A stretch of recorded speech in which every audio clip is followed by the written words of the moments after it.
Hello students, welcome to परमार्थ शिक्षा निकेतन। हम लोग क्लास 12th के सिलेबस में चार्ज का कॉन्सेप्ट पढ़ रहे थे, कॉन्सेप्ट ऑफ चार्ज। ठीक है, और हम लोगों ने चार्ज को बहुत ही अच्छे से हैंडल किया। ठीक है ना, प्रॉब्लम्स और सारे कॉन्सेप्ट वाइज हम लोगों ने बात करी। ठीक है, अब हम अपने डिस्कशन को आगे बढ़ाते हैं और अब हम लोग देखने जा रहे हैं इंटरेक्शन ऑफ चार्जेस। ठीक है, अभी चार्ज क्या होता है ये हम लोगों ने देखा। ठीक है, अब चार्ज अगर कहीं एग्जिस्ट कर रहा है, ठीक है, एक से ज़्यादा चार्जेस हैं, तब उनके बीच में क्या होता है, क्या फिनोमेना होती है, ठीक है, कितना फोर्स लगता है, अलग अलग क्वांटिटीज़ क्या हैं, उन सब के बारे में हम बहुत ही अच्छे से स्टडी करेंगे। ठीक है जी, तो सबसे पहले हम लोग किस चीज़ को देखने जा रहे हैं कि चार्जेस के बीच में कैसी फिनोमेना होती है। ठीक है, ठीक है, तो अब हम लोग क्या पढ़ाएंगे सबसे पहले। ठीक है, हमारा जो सबसे पहला टॉपिक है वो है कूलॉम्स लॉ। Coulomb's law. अब सबसे पहले ये जानते हैं कि ये कूलॉम्स लॉ है क्या, किस चीज़ के लिए है। ठीक है, तो चार्ल्स कूलॉम, चार्ल्स कूलॉम जो थे एक साइंटिस्ट थे। ठीक है, अब इन्होंने क्या किया कि इन्होंने एक्सपेरिमेंट्स किए, काफ़ी सारे एक्सपेरिमेंट्स किए। अब इन्होंने एक्सपेरिमेंट किस चीज़ के लिए किए? सो Charles Coulomb measured the magnitude of electric forces between charged objects using the torsion balance। ठीक है, सो टॉर्जन बैलेंस एक इन्होंने अपना सिस्टम बनाया। ठीक, और इसका यूज करके जो चार्ज्ड बॉडीज थी उनको पास पास रख के कुछ एक्सपेरिमेंट्स किए और उसके कंक्लूजन्स हम लोगों के साथ शेयर की। कंक्लूजन्स जो है क्या शेयर किए? कंक्लूजन कि चार्ज्ड बॉडीज आपस में क्या करती हैं? फोर्स लगाती हैं। चार्ज्ड बॉडीज फोर्स अप्लाई करती हैं एक दूसरे के ऊपर, जो अलग अलग नेचर का होता है। वो डिपेंड किस पे करता है? चार्ज्ड बॉडीज पे। ठीक है, from Coulomb's experiments we can generalise the properties of electric force. तो जो फोर्स लगता है किसके बीच में? बिटवीन चार्ज या चार्जेस, बिटवीन चार्जेस। तो चार्जेस के बीच में जो फोर्स लगता है उसकी प्रॉपर्टीज को किसने स्टडी किया? चार्ल्स कूलॉम ने अपने एक्सपेरिमेंट से चार्ज बॉडीज के बीच में जो फोर्स लगता है उसके नेचर को, उसकी प्रॉपर्टीज को स्टडी किया और अपने एक्सपेरिमेंट के बेसिस पे उन्होंने इस फोर्स का मैग्नीट्यूड, इस फोर्स का मैग्नीट्यूड कितना होगा, मैग्नीट्यूड वाइज जो है ये फोर्स कितना होता है, इसको भी कैलकुलेट किया। ठीक है, एग्जैक्ट वैल्यू क्या होती है फोर्स की वो भी कूलॉम ने कैलकुलेट करना बताया। ठीक है, तो अब देखते हैं कि इन्होंने, चार्ल्स कूलॉम ने क्या क्या बताया। ठीक है, तो सबसे पहले जो चीज है वो ये कि कोई भी दो चार्ज होंगे, ठीक है ना, क्या होंगे? दो चार्ज होंगे, टू चार्जेस, या फिर मोर देन टू होंगे, टू और मोर चार्जेस अगर हैं कहीं पे, जैसे मान लें Q1 है और ये क्या है? Q2 है, तो ये चार्ज क्या करेगा? अपने आसपास के जितने चार्जेस हैं उन सब पे फोर्स अप्लाई करेगा। क्या अप्लाई करेगा? फोर्स अप्लाई करेगा। ठीक है,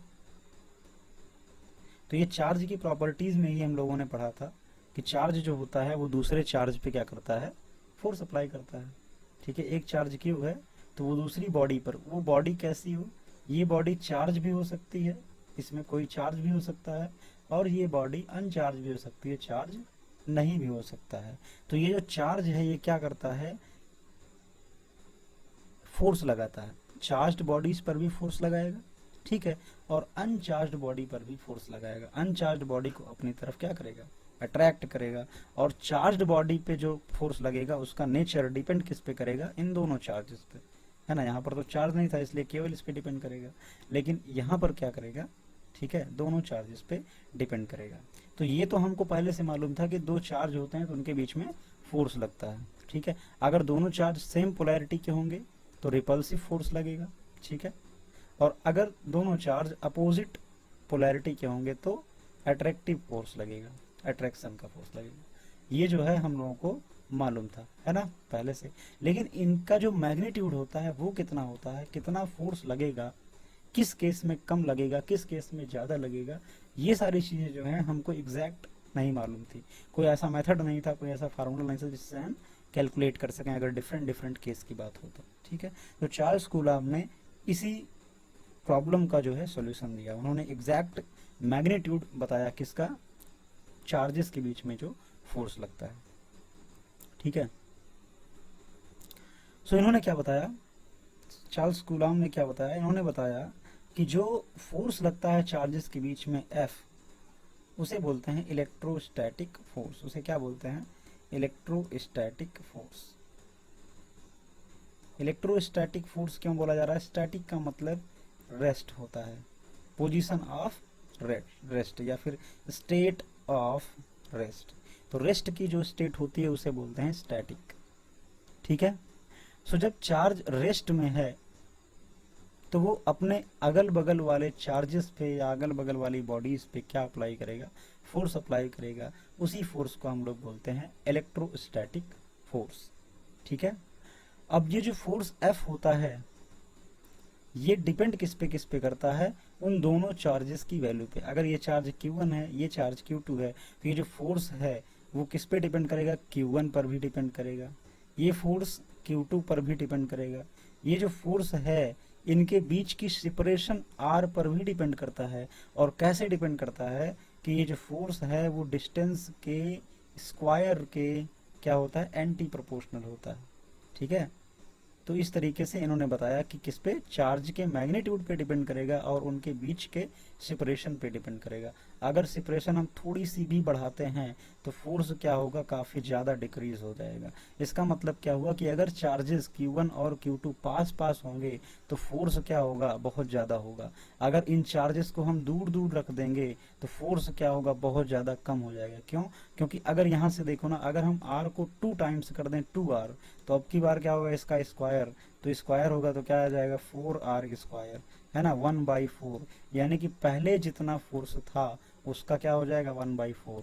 अगर हम डिस्टेंस को दोगुनी कर देते हैं तो जो फोर्स है वो कितना हो जाता है, 1/4 रह जाता है ना, 1/4 रह जाता, तो बहुत ज़्यादा तेजी से कम हो जाएगा। ठीक, तो ये 3 बातें हम लोगों ने देखी कि भाई दोनों चार्जेस पे डिपेंड करेगा और उनके बीच के सेपरेशन पर डिपेंड करेगा, है ना। और भी फैक्टर्स हैं, अब और क्या क्या फैक्टर है वो जरा देख लेते हैं। तो ये जो फोर्स है, ठीक है, ये डिपेंड करेगा इनके बीच के मीडियम पर। किस पे, मीडियम पर। ये जो दोनों चार्ज जिस मीडियम में रखे हैं उस मीडियम पर भी डिपेंड करेगा। Force depends on medium. अब कैसे डिपेंड करेगा, सो हम साइंस में जो मीडियम की पहचान करते हैं वो इस मीडियम की एक स्पेशल प्रॉपर्टी से करते हैं। उस प्रॉपर्टी का नाम होता है die electricity.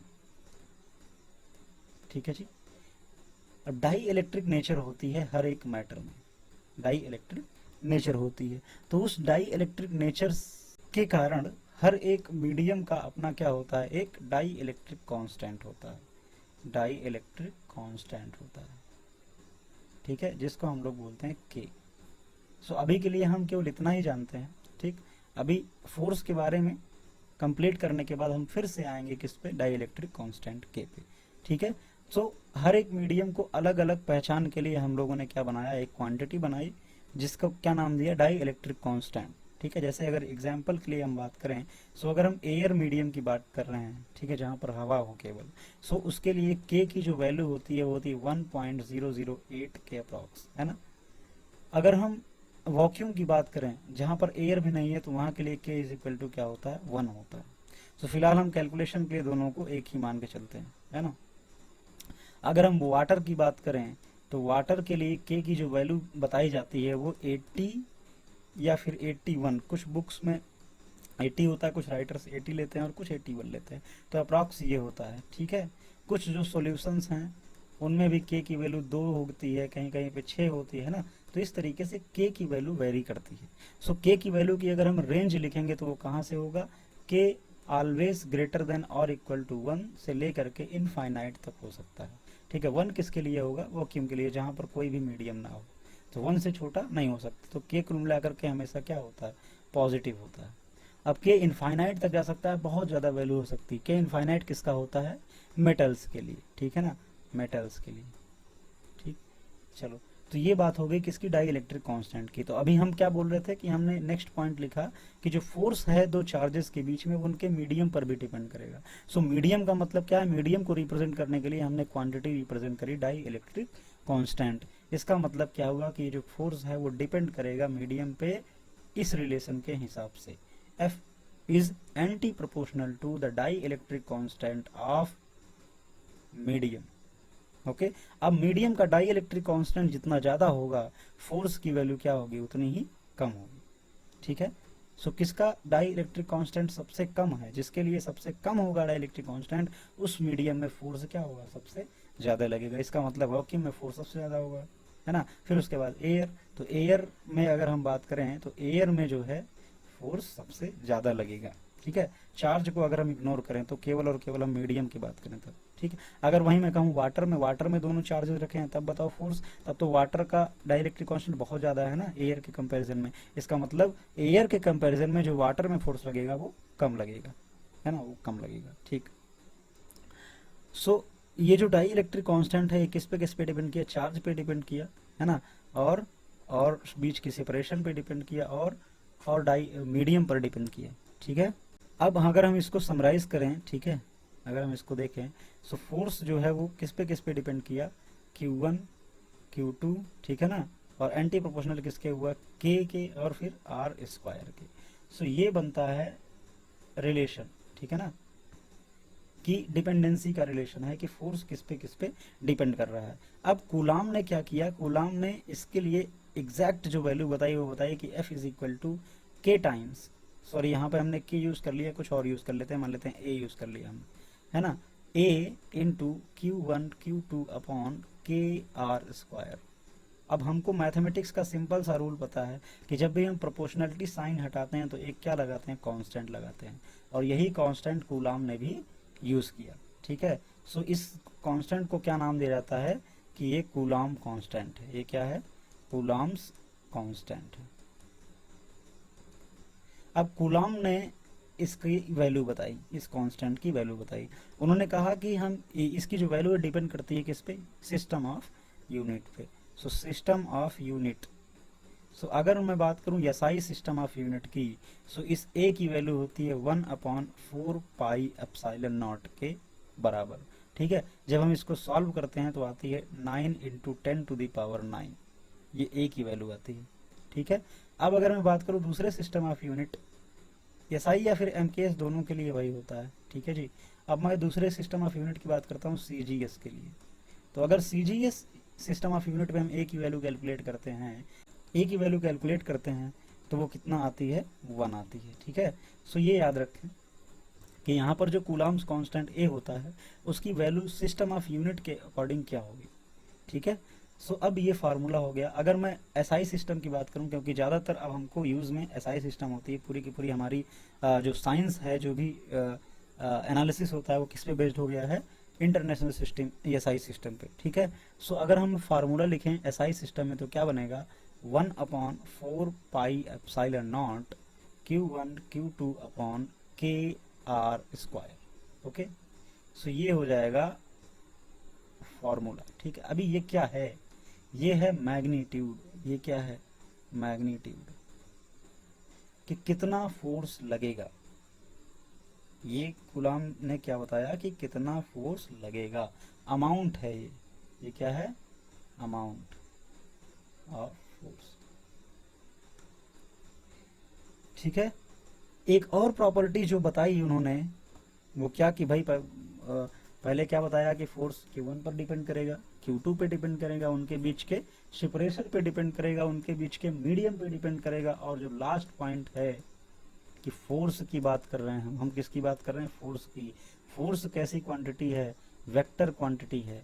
So vector quantity में क्या चीजें होती हैं? दो चीजें, एक तो डायरेक्शन और दूसरा मैग्नीट्यूड। तो अभी तक हम लोगों ने क्या बात करी? मैग्नीट्यूड की। लेकिन अभी क्या बचा है, अभी तो डायरेक्शन की बात करना बचा है ना, अभी तो डायरेक्शन की बात करना बचा है। ठीक है जी।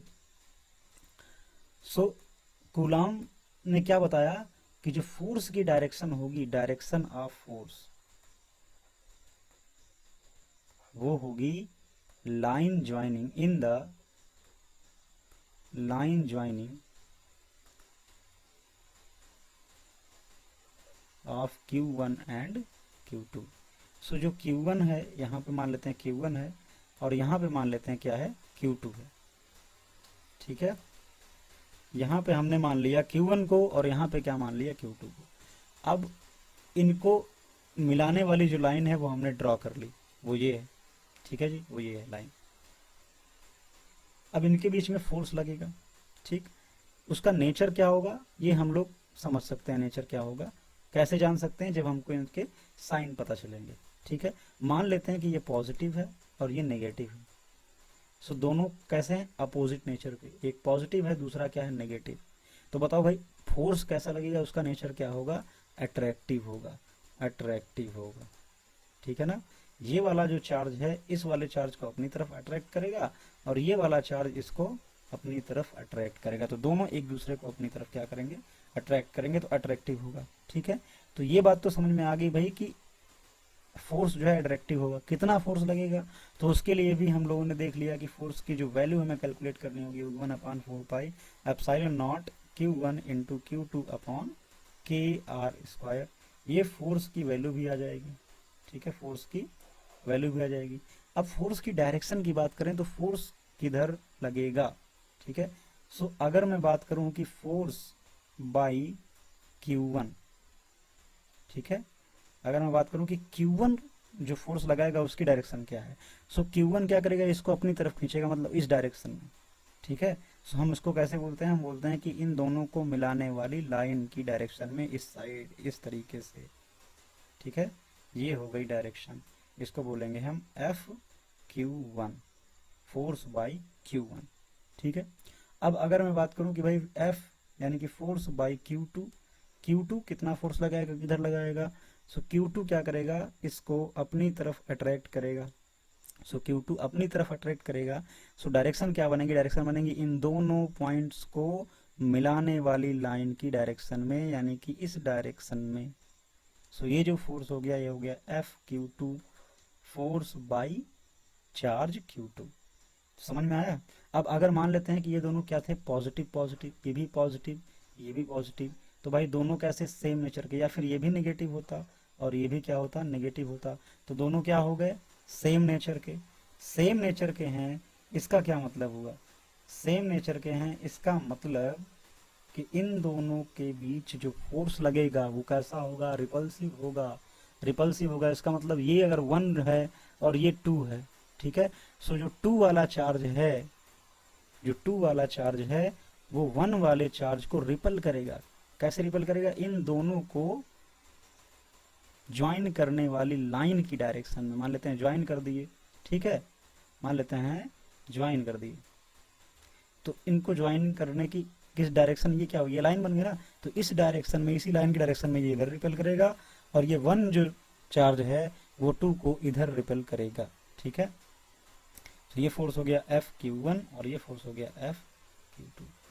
ठीक है, तो ये हो गया इस फोर्स की डायरेक्शन कैसे देखते हैं। ठीक है, अब जो सबसे मेन पॉइंट हम लोगों को ध्यान में रखना है वो ये कि कूलाम ने ये सारी बात किसके लिए बताई, कूलाम ने ये सारी बात किसके लिए बताई, कंडीशन क्या है।